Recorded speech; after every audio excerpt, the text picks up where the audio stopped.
Hello, my squids. Welcome to another episode of Yammy Noob. I've got something a little different for you today in lieu of a standard list video. An interesting letter has come across my desk I feel compelled to share with you. And by compelled to share, I mean contractually obligated to share under the threat of harm to my Turbo Busa. What you're about to hear are not my own words. Be warned, these are the convoluted ramblings of a lost soul, a desperate cry for recognition from a society that is quickly leaving the Sportster in the dust as an archaic relic. This is not for sensitive audiences. One last thing I must say before we begin is if you're having intrusive Sportster thoughts, please reach out for help. You can join our community over at yammynoob.co and get the support of sensible motorcyclists just like you. They will hear your woes and prescribe just the right memes you need to guide you back to the light. Memberships are as low as $5 a month, a small price to pay for the safety of you and your family. You don't need to suffer in silence. Head over to yammynoob.co and get the help you need. Without further ado, a letter from a Sportster owner. Well, Mr. Yammy Noob, looks like all the pillow talk from Spite finally worked in his favor, and now you found yourself in possession of another Harley-Davidson Sportster. But something tells me you think this is some kind of a joke, kind of a funny prank to get some jollies from your spoiled audience of crotch rocket snowflakes before you end up destroying it, just like you did to that bike in the junkyard with a flamethrower. I mean, just between you and me, that was actually pretty sweet. We could use a guy with the skill set in our militia if you're interested in preserving freedom in this country. But back to the bike. I feel like you think the Sportster is a joke, just one of your funny memes to share on your precious dating site of an online community so you can get your rocks off by criticizing a motorcycle you clearly don't understand.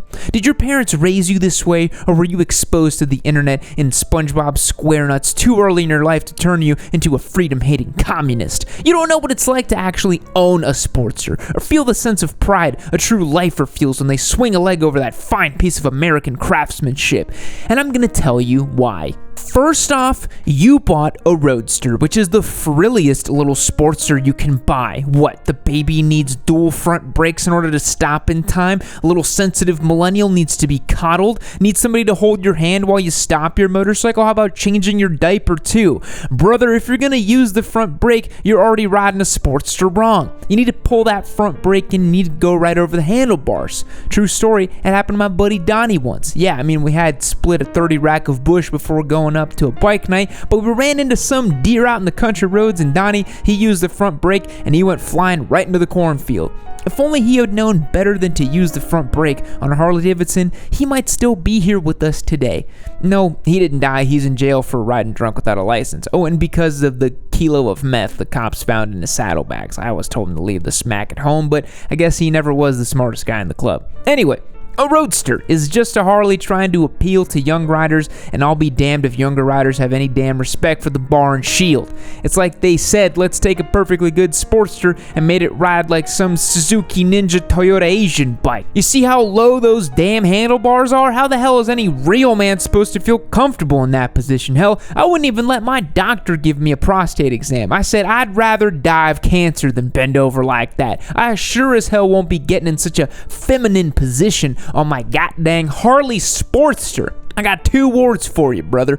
Ape hangers. Gorillas are the alphas of the jungle, and boy, you need to get a set of apes on your Sportster and you'll be the baddest alpha mother on the planet. The only thing that your Sportster has going for it are those slammed shocks. Reminds me of my hardtail days back when riders took pride in suffering on their bikes. That's how you learn, brother. I also know you're not a real Sportster rider because you bought that Roadster from a dealership, as if you didn't know you could find a Sportster for just a couple grand in just about every part of God's great country. A lot of my brothers in the club have been dropping off lately, you know, cancer, diabetes, and old ladies letting go of their Sportsters for nothing more than a couple bottles of Jack and a cartons of smokes. Dealership.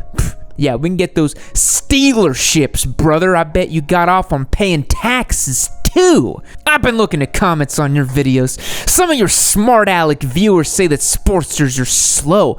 Are you off your rocker, son? In what world is a 1200cc slow? $1,200. That is twice the displacement in your little Glickster 600 or whatever the hell type of Hyundai Chinese crap bike it is you snowflakes ride. No, I don't know how much horsepower it makes. What kind of dumb nerd crap is that? Horsepower? It's all about torque. Torque is what makes you get down the road, and Sportster 1200 has more torque than a diesel pickup. People will always ask if I had my bike dynoed. I don't know what the hell this dyno is. It's called a dyna, brother. D-Y-N-A. Man, that is a cool bike too, but it ain't no sporty. Yeah, you crack the throttle on a 1200 Sportster, it's gonna snap your neck right back. I've been around the block a few times, and I'd say it feels like I got maybe at least 100, maybe 120, maybe even 160 foot-pounds of torque coming from that V-twin powerhouse at least. Plus, I got the Screaming Eagle kit stage 1 through 4. I might only be on stage 2 of my AA program, but I am all the way to stage 4 in the Screaming Eagle Bible.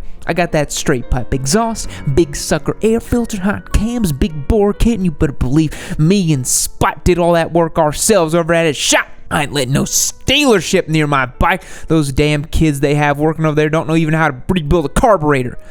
Some of the guys at the club like to be wise guys and call the Sportster a girl's bike.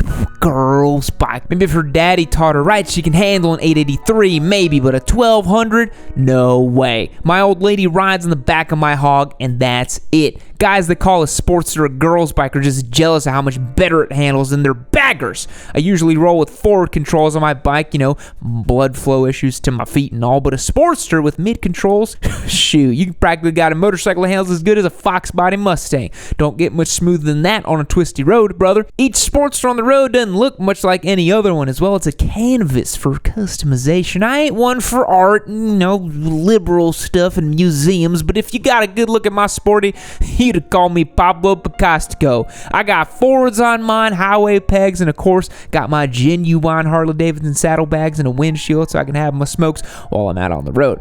I'm telling you, 100% unique. You ain't never seen another Sportster like it. I know a couple guys in town who are really out there, the real crazy types, and they got spikes on the end of their grips, skull valves, stem caps, and skulls on the derby cover. Man, those are some badass rides. A little too hardcore for me. I'm 42. I got 6 grandkids now. I can't have them little rugrats running around the spikes on my hog, but I'll give them rides on it without a helmet. Hell, that's what my pops did with me back in the day, and I turned out all right. But man, I can't help but check out these real hardcore Sportsters at Bike Night. Sheesh, those skulls are bad ass. I hear young bikers complaining about ABS, traction control, TFT display. What the hell is a TFT display? A damn computer on your bike? Why the hell would I want a computer on my Harley Davidson so it can spy on me and sell my information to Obama and the rest of the Illuminati? I just got a computer in my house about a year ago so I could apply for unemployment since I got banned from the local library, and because I heard some snot-nosed kids on YouTube were talking bad about Harley Davidson Sportsters. So why the hell would I want a computer on my motorcycle? A carburetor is tried and true technology. You snowflakes complain about cold starts and having to choke the bike. Brother, my daddy choked me every day for 18 years, and I still get up and go. Maybe if you rode your bike more than once a month, it would be a little bit more willing to start on cold mornings. I ride my Sportster every single goddamn day of the week. I ride it to the liquor store, I ride it to the bar, I ride it to church. The only time I drive my pickup is when I gotta go refill my stock of ammunition or take my grandkids to visit their mama at the juvenile detention center. Otherwise, I'm on my Sportster every day, and the carb ain't even gonna give me no trouble. I just pull the choke, crank the engine, twist the throttle over and over, and she'll fire up after 30 seconds or so. Can't pull the choke on a computer. A Sportster is a real bike, a real piece of American machinery. It isn't made in Taiwan or Thailand or Wuhan by a bunch of school children making 3 cents an hour. It is made right here in Milwaukee, Wisconsin by American workers who contribute to the American economy.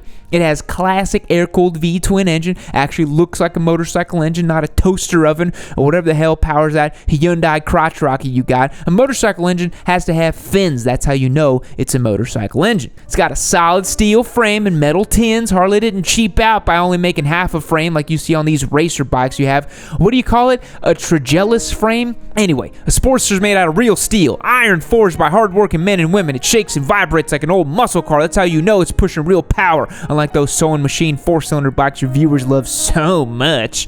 The Sportster's been the same for years because they're made just the way people like them. You start messing with the good thing, that's how you end up with that liberal crap like the Pan America. Harley's got no business making a dang dirt bike with saddlebags. Leave that to the Germans. Mr. Yami Noob, please share this letter with your viewers, as I can no longer bear the disrespect that the Sportster receives on the internet. These damn kids are too busy pretending they're in motorcycle NASCAR to have any respect for the motorcycle that this country was built on. I hope your Roadster giveaway motorcycle is sincere and not a sick joke, as I will have no choice but to retaliate. I know you love that turbocharged ayahuasca crotch rocket you have, and I would hate for something to happen to it.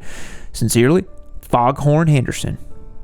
Goddamn, in spite, I knew this Roadster giveaway was a bad idea. Fact: the origin of the expression "suck it up" comes from World War II pilots. If a pilot happened to vomit into their oxygen mask, they'd have to suck it up, otherwise they'd breathe the acidic fumes into their lungs and die. Goodbye.